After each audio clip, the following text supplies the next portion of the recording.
Hi, Cheryl here from 24/7 Wellness and Living. So why am I sitting in my car talking to you today? Well, the reason is, and there is a very good reason, is I do want to speak to you about literally sitting in your car and how you sit in your car.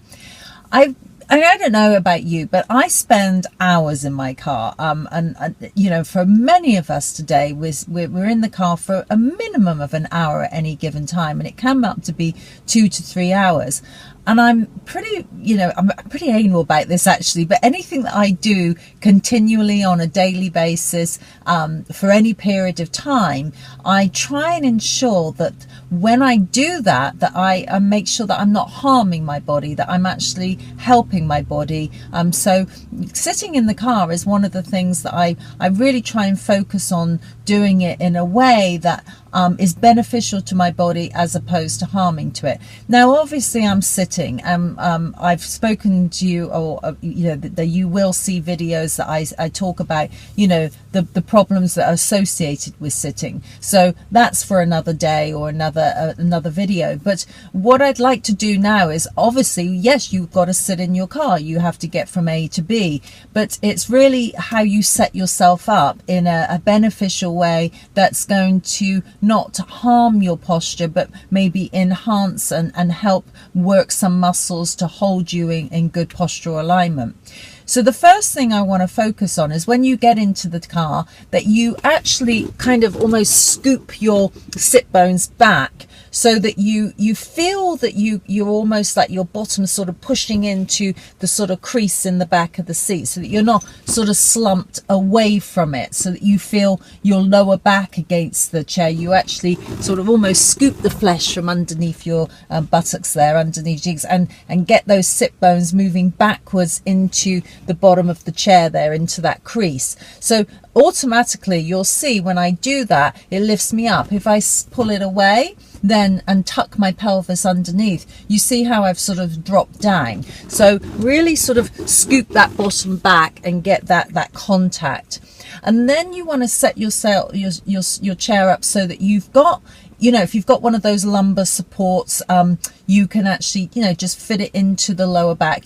Press the button and you just feel that sort of it curving into the lower back area, because we obviously have that lordotic curve, and that's a good support. Then I want you to think about, having the chair so that it's not so far away from you that you can't possibly have contact. So get it so it's supporting your back.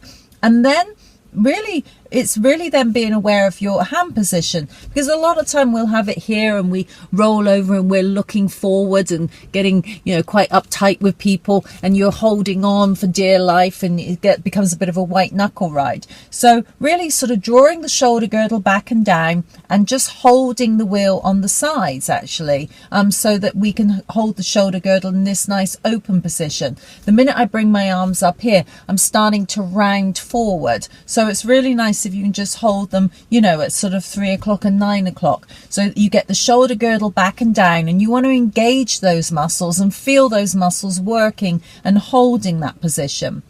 Then be aware of just drawing the navel in towards your spine and pulling your waistline in, and almost feels if you're sort of using rectus abdominis like a sort of zip, and you're just sort of zipping up the front, and then just sort of soften your sternum a little bit so that you're not really lifting that chest out. So head position, arm position, nice and relaxed, but feeling that contact. So the minute you feel yourself creeping forward, get the contact back again, draw the shoulder girdle back and down, draw the navel in, and then you're ready to go. Nice, comfortable position. Make sure, as I say, you don't start to slump. Always scoot that bottom back, get the support of the chair, get your arms in a nice comfortable position, feel the shoulder girdle open, draw the abdominals in, navel to spine, waistline in, feels if you're zipping up at the front, and then you should have a good drive. obviously concentrate on the road as well. I am stationary at the moment, as you can tell, and obviously I don't have my seatbelt on. But that's the best way to sit in the car, to try and really use your posture so that you're not sort of slumping over for 2 to 3 hours at any given time. So use it to use that time effectively and work on those things. And as I say, the minute you feel you're creeping away, bring it back. Well, thank you for your time today. As usual, Cheryl here from 24/7 Wellness and Living. Come back to our website as often as you can. As I say, it's continually updated. Once again, I always thank you for your time, but I absolutely appreciate it.